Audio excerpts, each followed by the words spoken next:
In programs like TextMate or Sublime, whatever you're using, they generally have snippets built in. So for example, if I come here, I have, within my user, I have created a set of CSS snippets.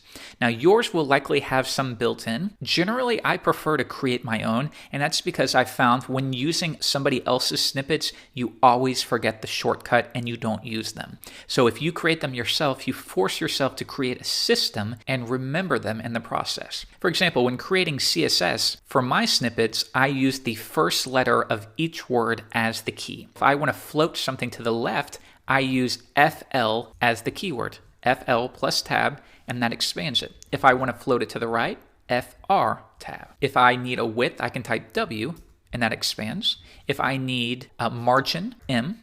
But what if I need margin on two sides only? I do M2, and that creates it, and I can tab through these, and it's much quicker. It'll save you a massive amount of time. If you're working with me in Sublime and you want to create your own, you can go to Tools, New Snippet. And right here, don't let this confuse you. All you need to do is specify your snippet. So if I want a hello world snippet, I can type hello world, and we'll leave this blank for now. And now if you want a tab trigger, I can press Command / in Sublime to remove that, or you can do it manually. And I'm going to keep that to hello, and we'll leave that like this for the time being. Next, I'm going to save it, and we're going to save it into our user as hello.sublime-snippet. That's important. Now, if I want to use this snippet anywhere, in this case, I can type hello tab, and that expands.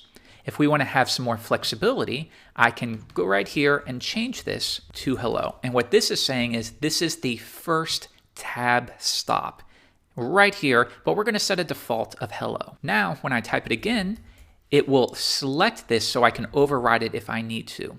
If you want to have another tab stop, and we'll say, how are you doing? And I'm going to, instead of doing today, I'm going to make that optional. So I'm going to do the second tab stop will have a default of today. Now I will save it, try it again, hello, and now you can see we have multiple tab stops. So I can change that to what? Hit tab again, and what are you doing tomorrow? And it saves quite a bit of time. So I highly recommend that you do some yourself. If you wanted to do, for example, the M4 that I showed you, M4 or M2, let's do one together, and we'll do M2. We are going to change this to margin, and the top and bottom will have a default of 0, and the left and right will have a default of 0 as well. Now we're going to make these tab stops. So 1 will have a default of 0, and 2 will have a default of 0 as well. Then I can remove this. For now, because this is a sample, I'm going to set a tab trigger of hello.